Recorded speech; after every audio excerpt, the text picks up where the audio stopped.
Hi,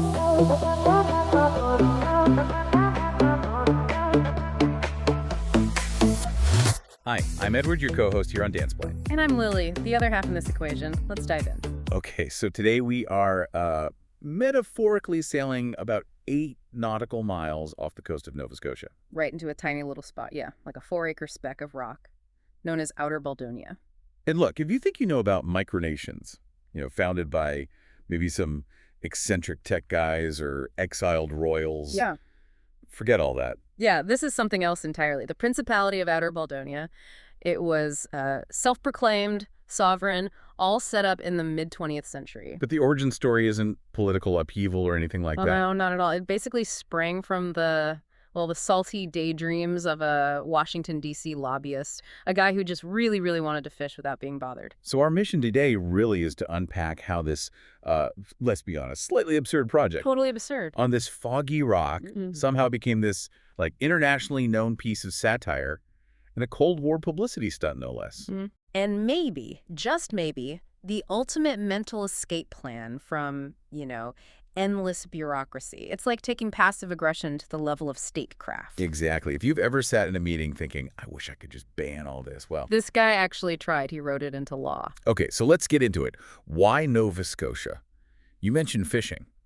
It really does come down to tuna, doesn't it? Oh, absolutely. You have to go back to the 1930s to this little Acadian village, Wedgeport. Right. Suddenly it just explodes onto the scene, becomes the, quote, sport tuna fishing capital of the world because the bluefin tuna migrating through there were just enormous and plentiful. And that wasn't just a local title. I mean, this drew some serious heavy hitters. Oh, yeah. In 35, they started the International Tuna Cup. And the guest list, it was wild. You had Franklin D. Roosevelt, FDR himself. Amelia Earhart, and even Big Tuna Accardo.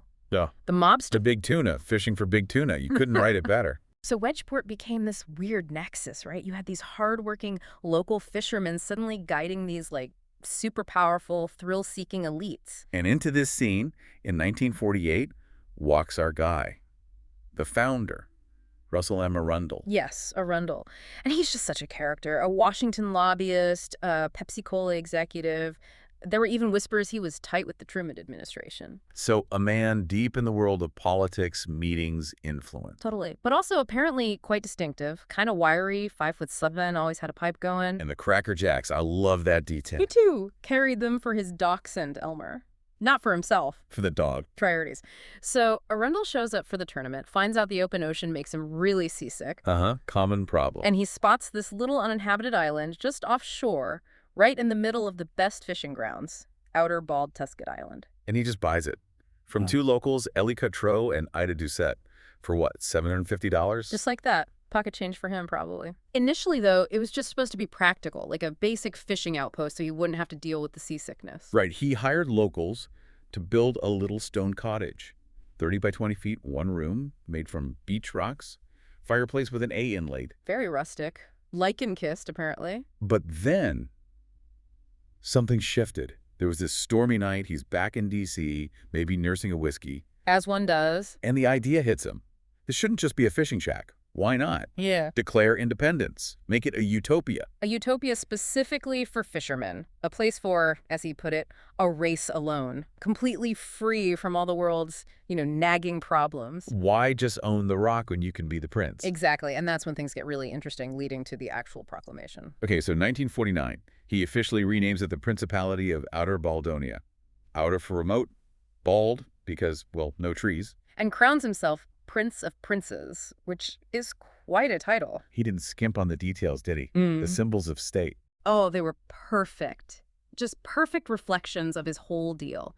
The Great Seal, it's a tuna tail wrapped around a fishing rod and reel. Of course it is. On gold leaf stationery, no less. Naturally, his yacht. That became the Outer Baldonia Navy, complete with its own flag. And currency. We can't forget the Tunar. The Tunar. Pegged to the value of fish, it makes perfect sense in its own way. He set up a whole hierarchy, too. Knights of the Order of the Bluefin, hereditary princes, honorary admirals. His brother Earl got to be a prince right away. Lucky Earl. But all this, the flags, the titles, it was all just window dressing for the main event, the Declaration of Independence. Ah, yes, the core document, the heart of the satire. This lays out the inalienable rights of Baldonians. And this is where you really see what Arundel was escaping from. Yeah. Let's list some of the things citizens had freedom from. Go for it. Freedom from question, nagging, shaving, interruption, women, taxes, politics, war, monologues, cant, and inhibitions. Wow. Okay, that's quite specific. Nagging, interruption, monologues, can't. That sounds like a direct shot at his day job, doesn't it? Totally. Think about it. A DC lobbyist's life is questions, interruptions, politics, and probably way too many monologues and, that kind of self-important empty talk he called can't. He's literally banning the tools of his own trade. Exactly. And using the language of liberty, like the U.S. Declaration, to demand freedom from all the stuff that structured society demands. It's brilliant, really. And what were they free to do? Oh, that's just as telling. Free to swear, lie, drink, gamble, and silence. Or be noisy, boisterous, quiet, pensive. Oh, basically, free to be whatever mood struck them without judgment. Sleep all day, stay up all night. The ultimate escape fantasy. Now, we do have to mention the ban on women. Right, which he framed very cheekily as being for their own protection. Lest the men let down all guard, clothing included. It's very much that sort of old school boys club fishing trip idea taken to an extreme. Pure tongue-in-cheek, but definitely of its time. And the commitment to this whole performance was incredible. It wasn't just a private joke. No, he issued passports. Yeah. To friends, but only if they passed some kind of fishing test. Uh-huh. And he used his lobbyist skills, his connections. How did he get Rand McNally, the map makers, to actually put Outer Baldonia on a map? That's amazing. Well, that's the lobbyist magic, right? He knew how to persuade, how to make something sound legitimate, even if it was, fundamentally ridiculous. And the D.C. legation listing his own office phone number. Yep. Apparently, they got genuine calls, people asking about citizenship in this land free of shaving and taxes. People wanted to believe it was real. Desperately, it seems. Even the watchmaker Artie Bulova got involved, creating these fancy 18-karat gold pendants with the seal.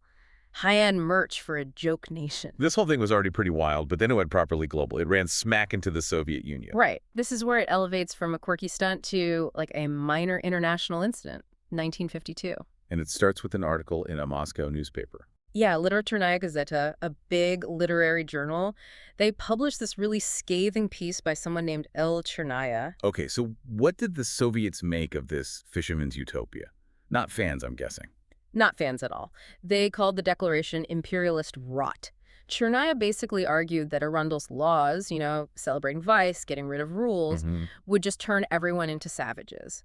It completely violated their ideas about ethical and moral laws. They were genuinely offended by the idea of freedom from duty. Which, for a spin doctor like Arundel, must have been pure gold, a ready-made Cold War adversary handed to him on a plate. Oh, he knew exactly what to do. He immediately feigned massive outrage, started firing off these very formal letters to Soviet officials. Demanding what? An apology. An apology, yes. And get this, demanding passport rights for Baldonians to travel in Russia. He's negotiating foreign relations for his non-existent citizens. And he demanded the Soviets stop their trawlers from using electroshock fishing near his island because those tuna, they were supposedly protected by the Outer Baldonia Coast Guard. His fishing buddies, presumably. That's just perfect. Political posturing meets protecting his fishing spot. And then the masterstroke. When the Soviets, obviously, didn't reply. Declared victory. Declared total victory. His famous quote was, "And that is how I won the war against Russia." Yeah. Genius. It played huge in the U.S. and Canadian papers, right? A moment of genuine absurd humor in the middle of all the Cold War tension. Exactly. A much-needed laugh. And he kept it going. Into the 60s, he got his buddies at the Halifax Yacht Club to help him designate some local fishing boats, dories, as his official fleet. He never let the joke die. Nope. Sports Illustrated even did a piece in 67, called it a fishy place of pure spoof, quoted Arundel saying dryly, "You don't get up, you stay up." It's brilliant satire, but you get the sense this wasn't just a joke for Arundel, was it?